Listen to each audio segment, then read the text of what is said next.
Merci Madame la Présidente.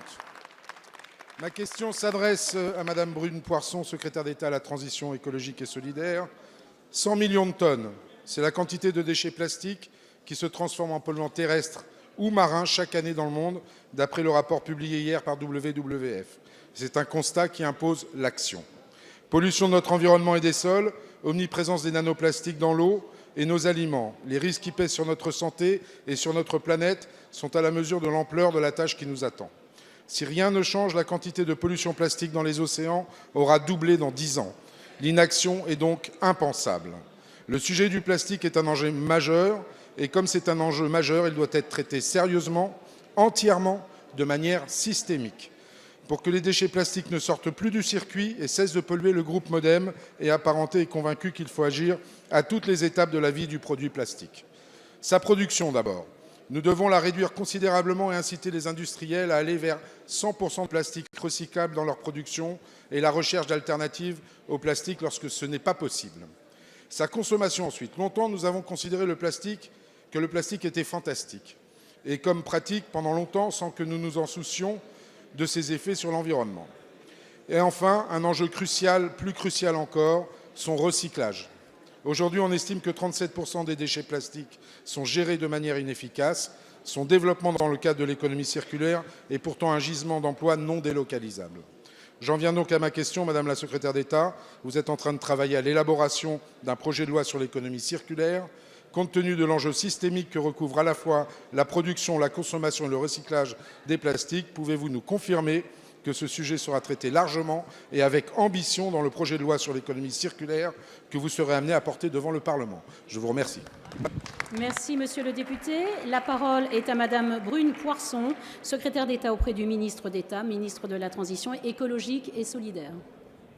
Merci, Madame la Présidente. Mesdames et messieurs les députés, monsieur le député Millième, vous avez utilisé le mot impensable. Eh bien, effectivement, il serait impensable de ne pas lutter très activement contre ce fléau que représente la pollution plastique.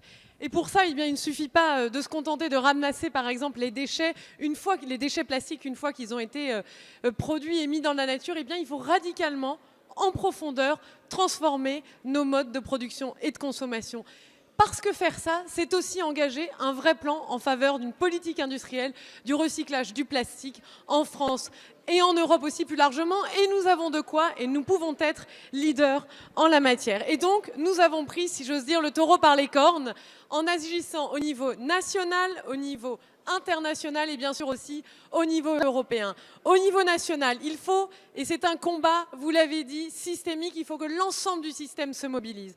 Et donc pour ça, nous voulons que les entreprises, et notamment dans le cadre du Conseil national de l'industrie, CNI, eh bien, d'ici à l'été, nous allons prendre et faire en sorte que les entreprises prennent des engagements qui sont considérablement plus ambitieux en matière d'incorporation de plastique recyclé dans les produits qu'ils commercialisent, qu'ils fabriquent. Nous voulons aussi que les entreprises réduisent l'utilisation de plastique. Nous voulons aussi que les collectivités, nous les accompagnerons, transforment le système de collecte afin qu'il devienne plus efficace, afin aussi que les Français en aient pour leur argent.